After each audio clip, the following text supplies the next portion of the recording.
Hi everybody, thank you so much for coming. Tonight, We need more light. we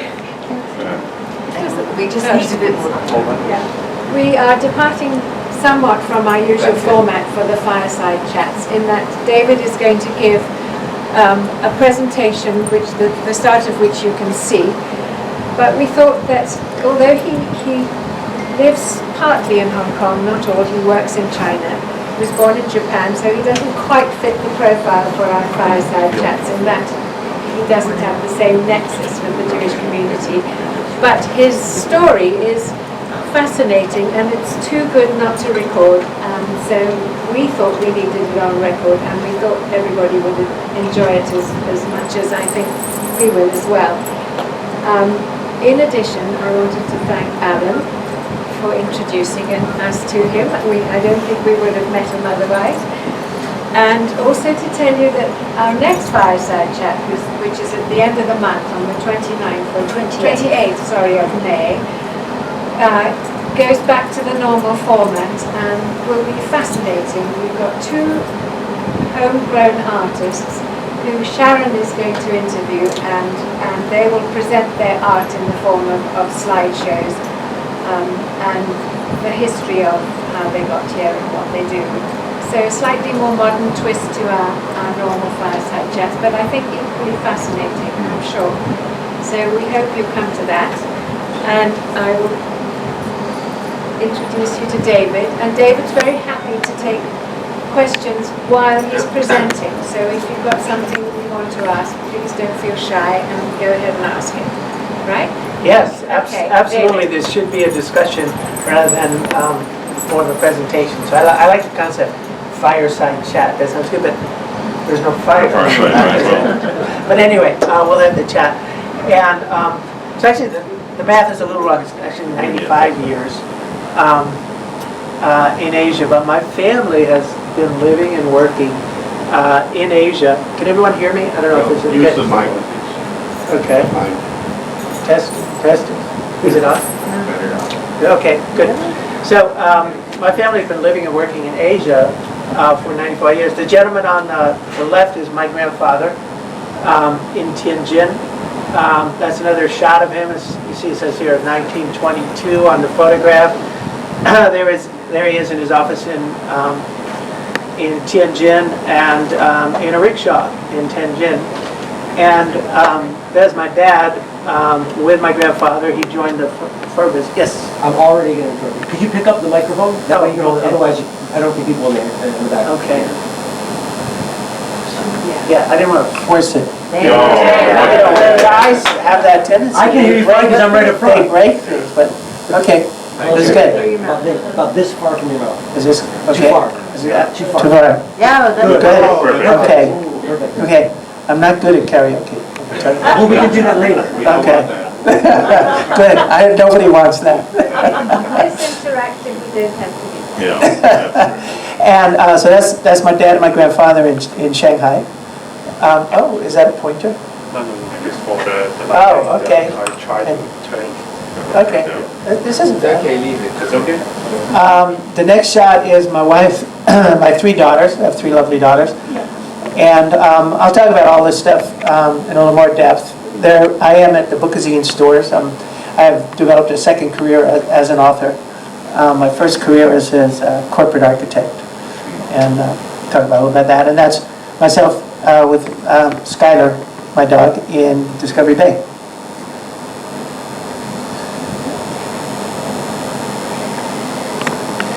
So let's start with Harry.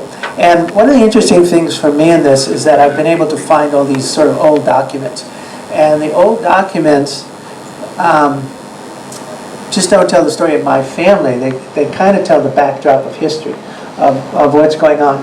So Harry Lang and my grandmother, Rose Schwartz, was married in 1906. And this is from their wedding. And that's Rose and Harry. It's interesting that my grandfather traveled back and forth to his business in Tianjin, and my grandmother never left New York, ever. And think about it. They would start out in New York, and Oh, okay. Okay. Grandmother, grandfather. And they would leave New York and they would take a train to Seattle. It'd probably take about a week. Then they would take a boat to Yokohama, Japan. Then they would take a boat from Yokohama to Shanghai. And then somehow they would get up to Tianjin. And I figure it took about a month. And meanwhile, the amazing thing for us, who are totally connected 24/7, we've got this thing right here, Skype, everything. They had no Skype, they had no email, they had no faxes, they didn't even have telephones. And so if my grandfather sent a letter back to my grandmother, it could take 6 months to get back there. Meanwhile, she doesn't know if he's dead or alive. So it was different times. And I can't imagine as a businessman today, see, they would take that boat across the Pacific. I can't imagine sitting there for a month and not being connected to the office somehow. Everything would, I mean, can you imagine that? Relaxing. Yes, yeah. But we're living longer, aren't we? Somehow? I know, and we get more emails. So this is kind of interesting, tracking down my grandfather Harry's citizenship. He was born in Hungary about 1881, and this is his citizenship papers from the 12th of June. Let's see, I think I had the date, 1906. But on the interesting thing for me is on the back of the citizenship papers was this stamp that's in the lower corner here that says passport applied for May 6, 1921. So that's when he started coming to China. So he didn't have a passport until he got the idea, hey, I'll go to China. And so these are some old photos. I've got a lot of old photographs. As I said, they had a fur trading business. So what they would do, they had a compound in Tianjin. And then they would collect all this silver. And they would hire a small army of mercenaries. And they would travel up to Mongolia and trade the silver for furs, bring it back to their compound in Tianjin, and then ship it back to New York. The reason they settled in Tianjin is because at that time, that was the major port in China. So that was a deal. One of the interesting things for me is that I'm an architect. And, this is in Tianjin, about 1923, kind of the European architecture in the background. So I have a lot of pictures with my grandfather posing, but it's all with that European architecture, because I believe Tianjin was, like a Western port, a lot of concessions there, and what have you. I have no idea where Xuanhua Fu is, but in 1925, there's my grandfather, and he's obviously trading. He's got furs in the background, and it's interesting, maybe seeing how people dressed, and his little hats, and a lot of them had the Mandarin cues in a lot of the photographs.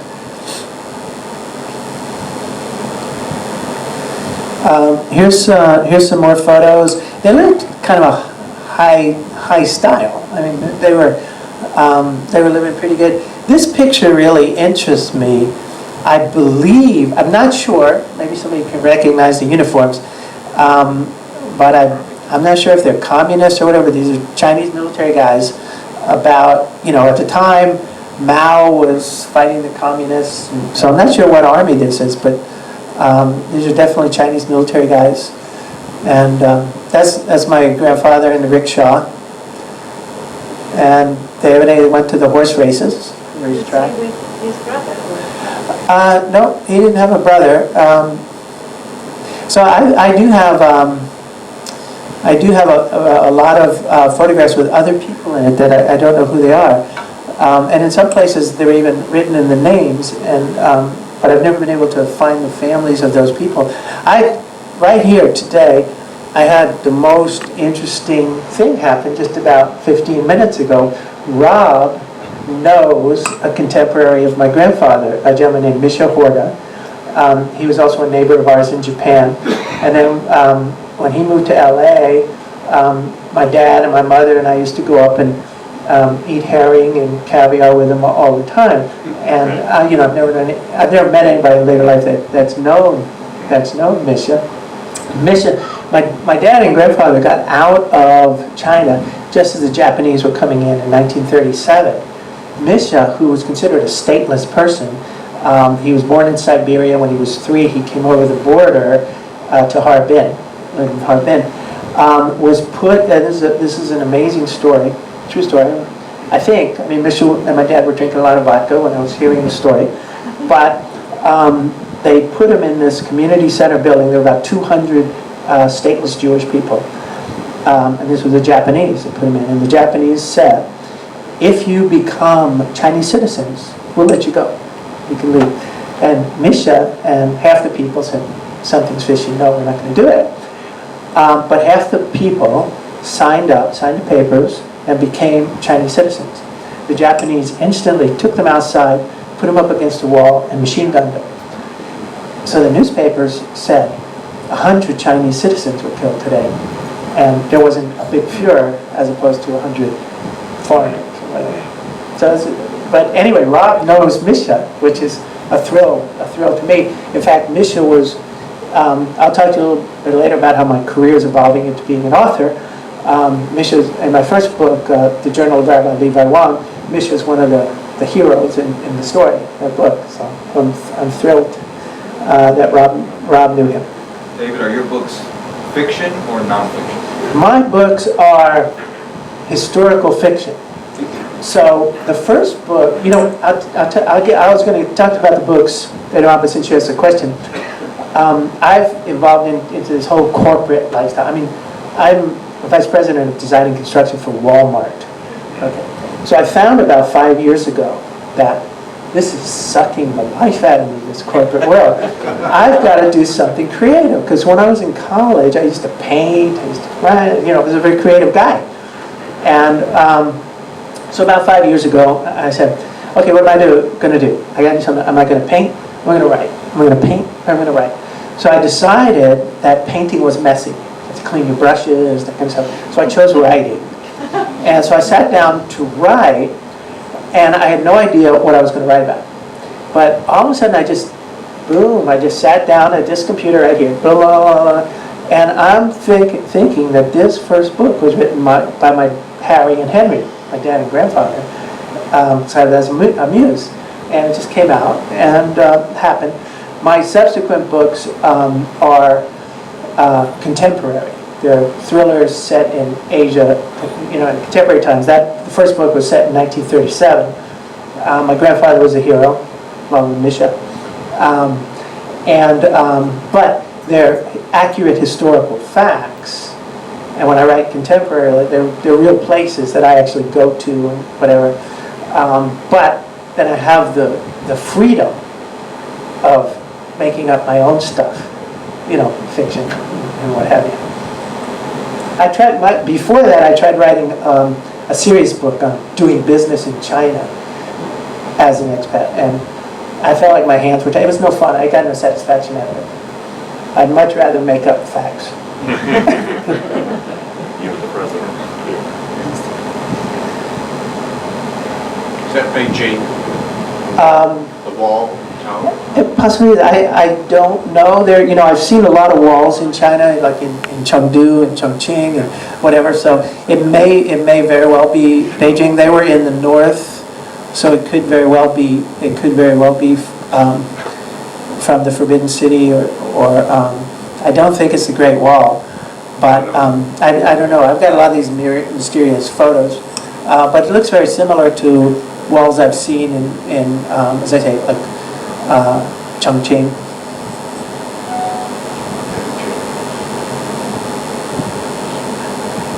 Okay, this is just some more shots.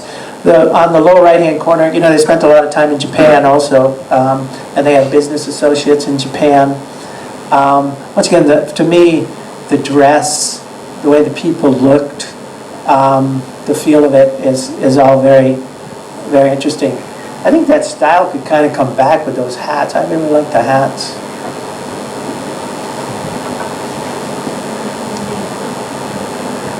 And by the way, if anybody ever wants a copy of this, I'll be glad to email it to you. Okay, so then, as I said, they would go up to Manchuria to trade furs. Now, at the time, Manchukuo was the name of the area that the Japanese gave that name to, but today it's called Xinjiang in northern China. And that was obviously their stopping off point before they went into the hinterlands. My father would tell about, how they get on these Mongolian ponies and go way out to the steppes and trade with these nomadic fur trappers. But meanwhile, the last point of civilization was Manchukuo. And I have all these postcards. I've got a ton of postcards from my grandfather back to New York to my grandmother, post-stamped, 1923, 1927, 1924, from Manchukuo. And they all say the same thing. Dear Rose, Henry and I are doing fine. Love, Harry. And I'm going, God, this guy was not very verbose at all. But then you think about it, I did a little research. There was a shooting war going on at the time between the Russians, the Japanese, and the Chinese. They were all trying to get control of Manchukuo. And so these were probably censored. So that's probably all you could really say. I know that he was, he tried, my grandfather's probably a diplomat, very friendly with everybody, the Russians, the Chinese. He just wanted to do his fur trading business. So anyway, lots of love, Harry. That's what I got. And What are the stamps? the stamps are Japanese stamps, and the postcards, for the most part, there's some Chinese, but for the most part, they're Japanese postcards. So Japan was already getting quite a foothold there. I don't know if you are familiar with the Manchukuo incident, but in 1937, just before my father and grandfather ran away, escaped, the Japanese blew up their own railroad and blamed it on the Chinese as an excuse to be more aggressive with the Chinese.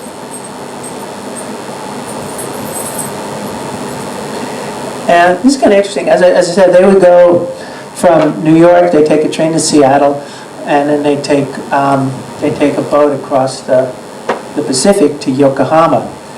And this was really, really fascinating to me. This is a menu, obviously, from this Canadian Pacific Lines. And my father would tell stories about, the big ice buckets with a crystal thing full of caviar, as much as they want to eat. And they were living quite high on the hog. But evidently, my grandfather was involved in this group called the Royal and Ancient Order of Horse Thieves. And Harry Lang, it was the El Presidente de Caballos. So he was quite the party guy, evidently. And then they all signed it on the back. So to me, this really Yokohama bound, the Empress of Asia, November 2nd, 1938. So he's probably actually going back and forth to close down his business at that time. Excuse me. Yes. They do the trip once a year. I would say, because it takes so long to get there, I would say they go there, stay most of the year, and come back and frequently. What were the furs? Fox? Yeah, I think they were fox. They were smaller furs. I remember looking at the furs. In fact, when I was a teenager growing up in Japan, I bought for 6,000 yen a Yamaguchi. They probably don't even make those anymore. So it was 50cc motorcycle, and I took all these old furs and I stapled them to the seat. So I had all these rare furs. And, I found all kinds of strange things. When your grandfather and father died, so you go through the closets. I found this really exotic bird of peacock feathers. I don't know where it was. One of my friends was a fly fisherman, so I gave him the feathers to make flies out of. Yeah. So anyway, this is a cigarette case that I found, which was presented to the horse thief of the East, my grandfather, I can proudly say, Harry Lang, and there's all the people signed it, March 1929, Yokohama. So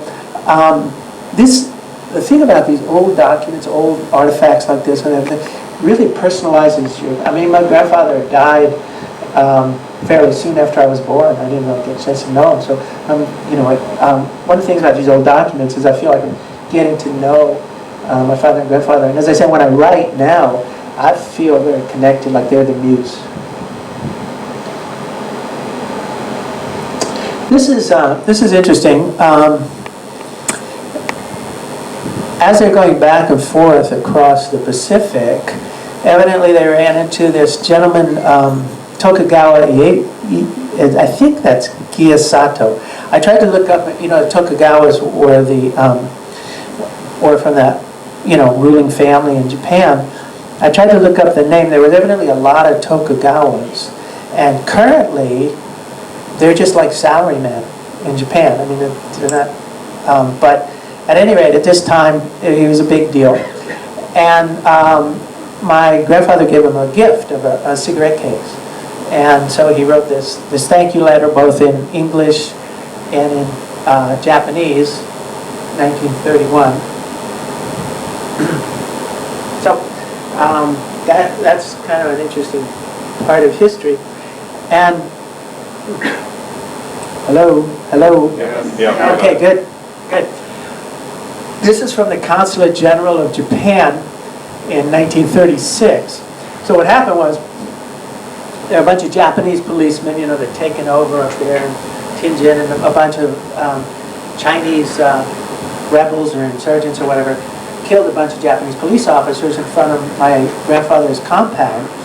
And so he donated to the families of the slain Japanese police officers.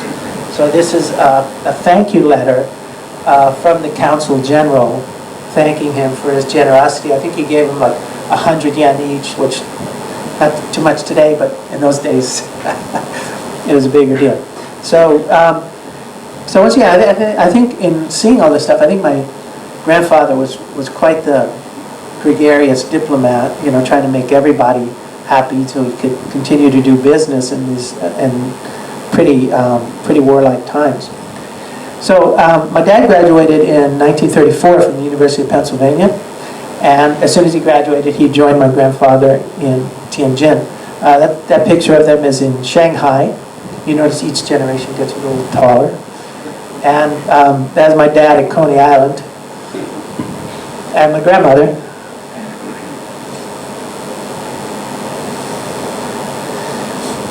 And that's my dad's birth certificate, which 1911, September 10th, 1911.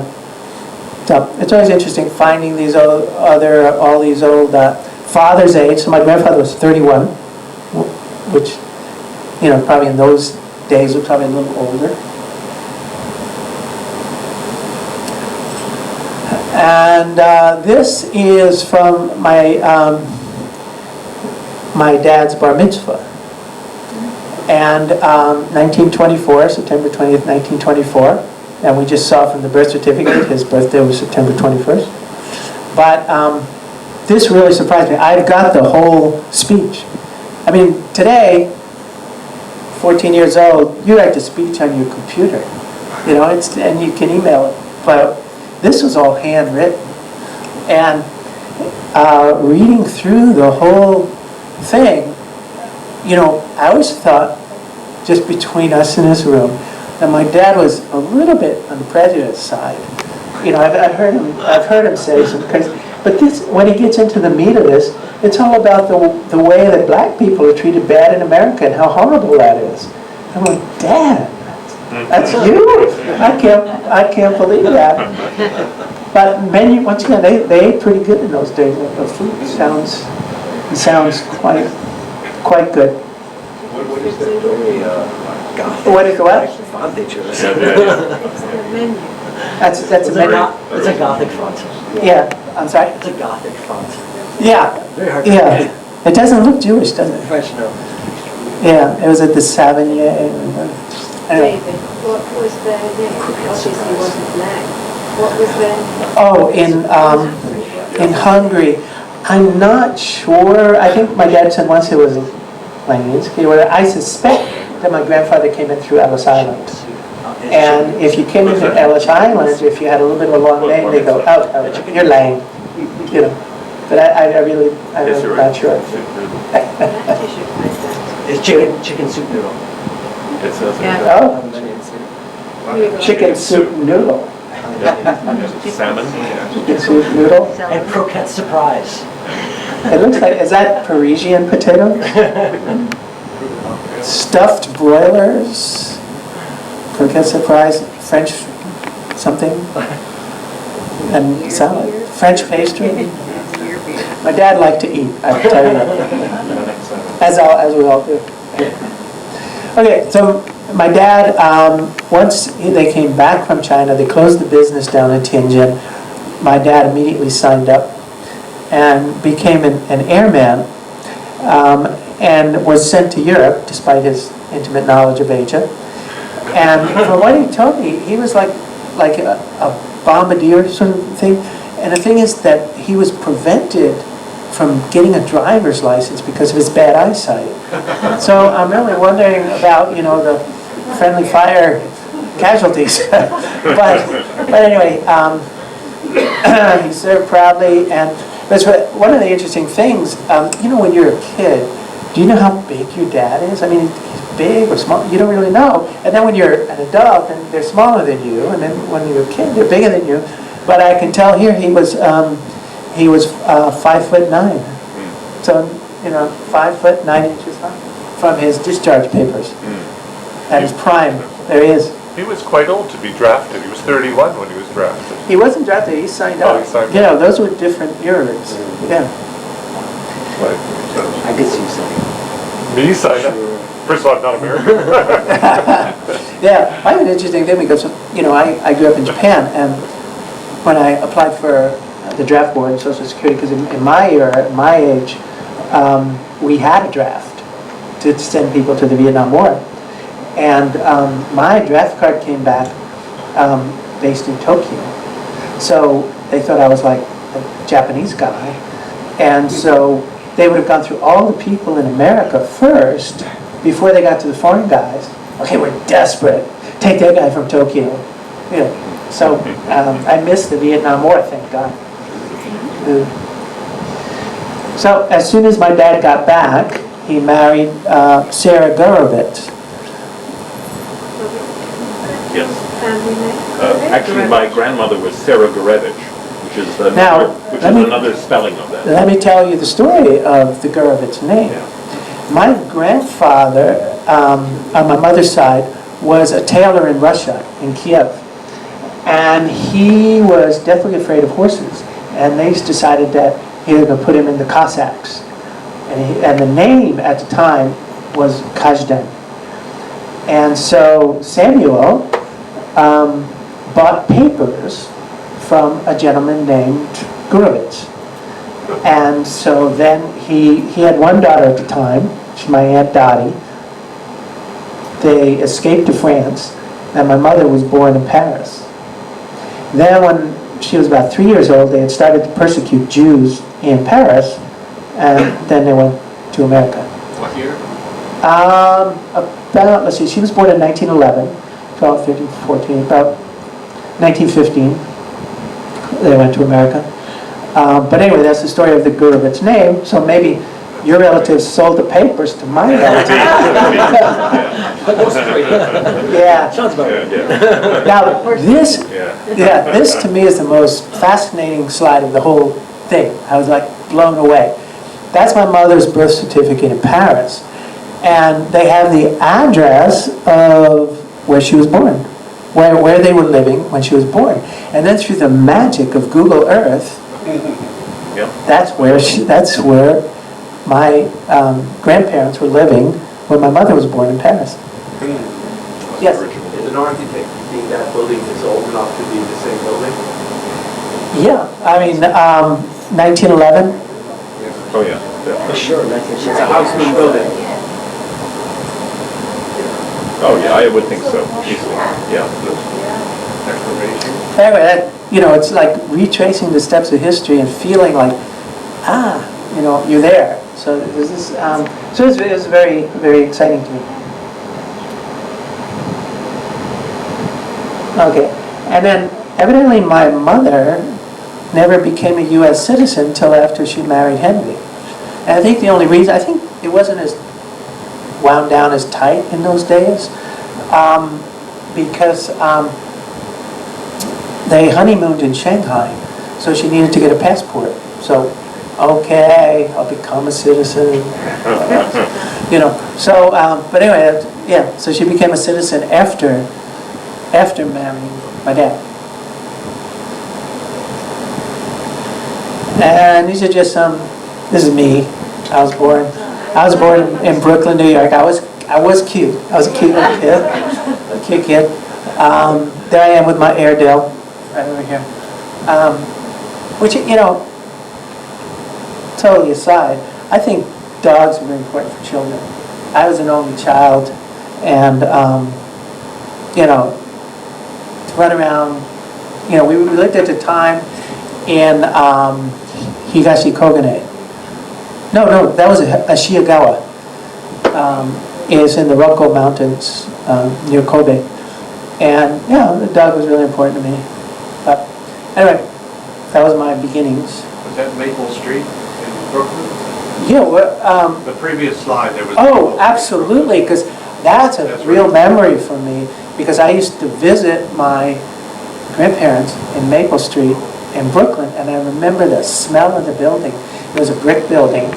They had a little 5 and dime in the bottom of it that sold for 5 cents these giant pretzels. Oh, God, do I love those pretzels. I used to suck the salt off them like I was smoking a cigar. And I remember walking in the building, that unique smell of probably mold and what, but that to me was, meaningful in my grandparents' house. So when I hear Maple Street in Brooklyn, I'm back to that brick building with the smell. Is the building still there? It was, I graduated in 1976 from Pratt Institute in Brooklyn, and it was actually still there in 76. I haven't been back since, but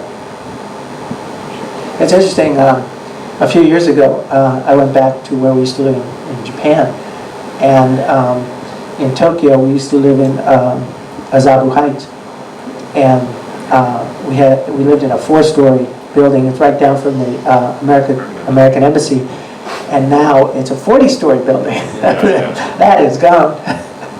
What was your family doing in Japan? My dad worked for Spalding Sporting Goods.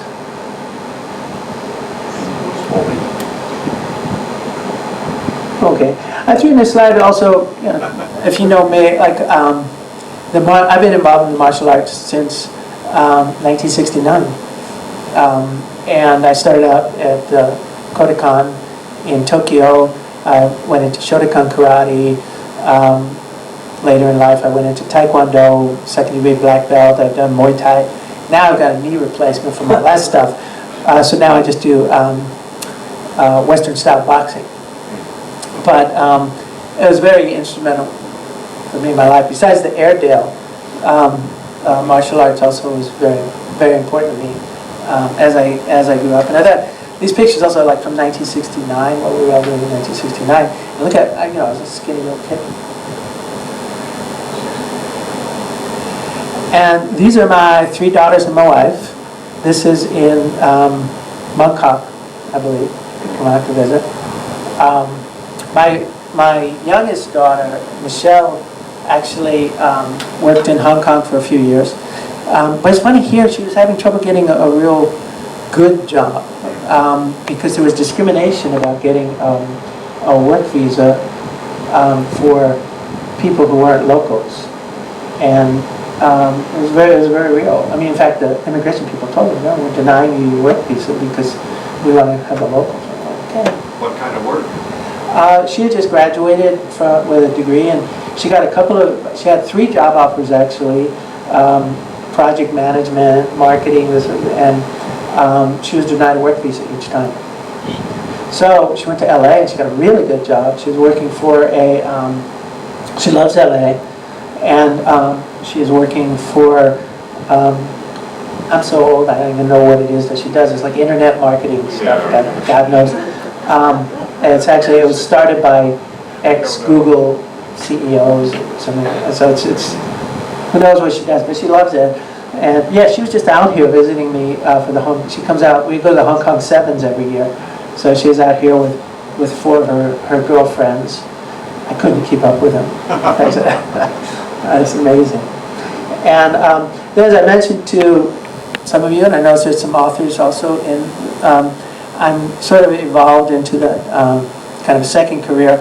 So the first book, the Journal of Rabbi Levi Wang, Rabbi Levi Wang was, I don't know if any of you know of the Kaifeng Jews, but there's a race of Chinese Jews that came over on the Silk Road in 980 AD and settled in Kaifeng. And they're not that connected, or they haven't been that connected to the religion, but they wear like a yarmulke, they don't eat pork, they have menorahs and whatever. So that takes place in 1937, and I wove like a lot of fictional stories. And The Witch of Wan Chai, contemporary, as is A Devil in Hong Kong. Now I just finished my 4th book, which so far my working title is A Murder in Sheung Wan.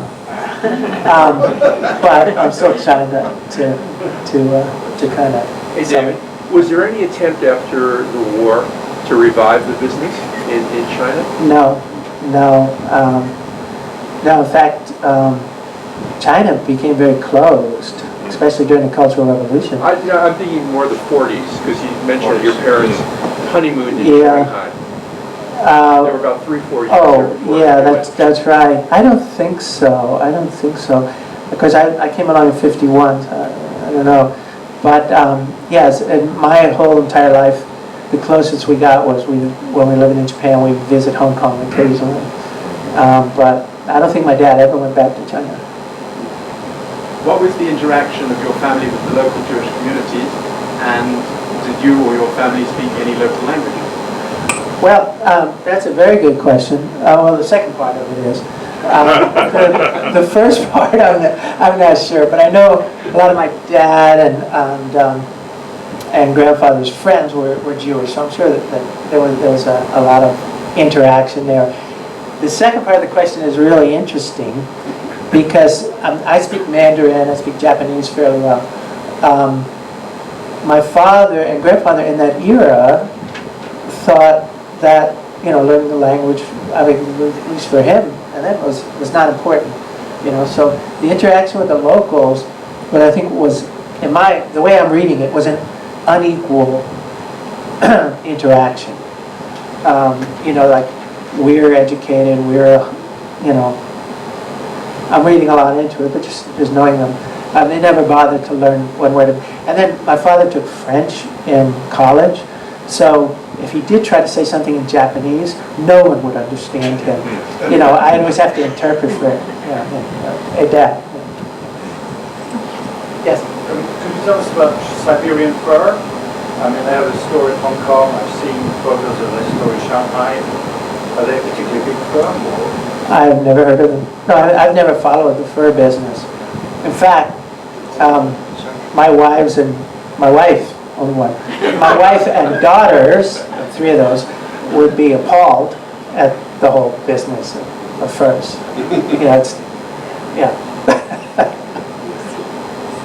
There's a store in DeVoe Road Central next to Hong Kong Book Center in the basement. You know that bookshop?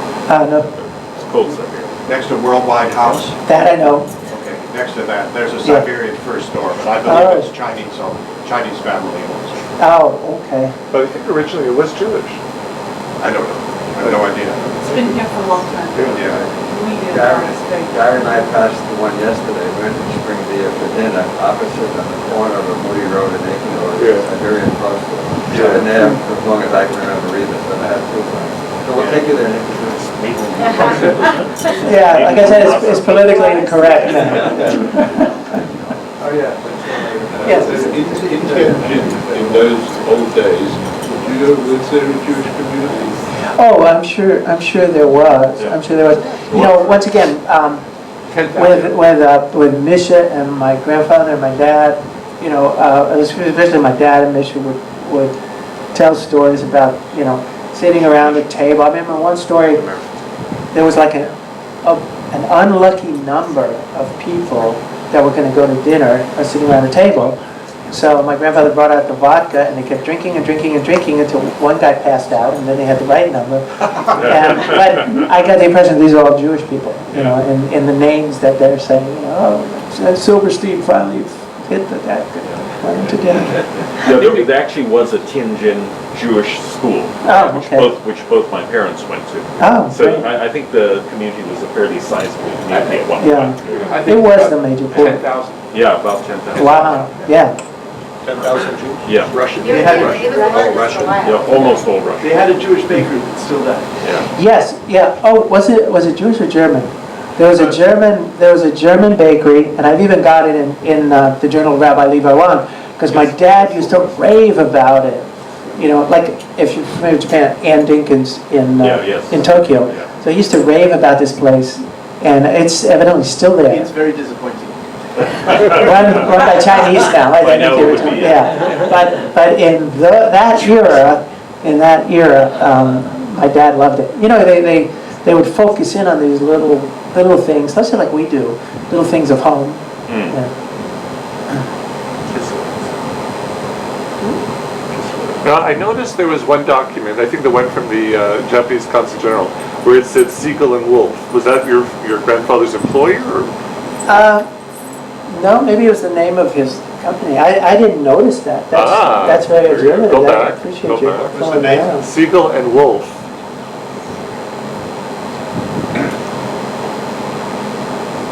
There you go, Siegel and Wolf.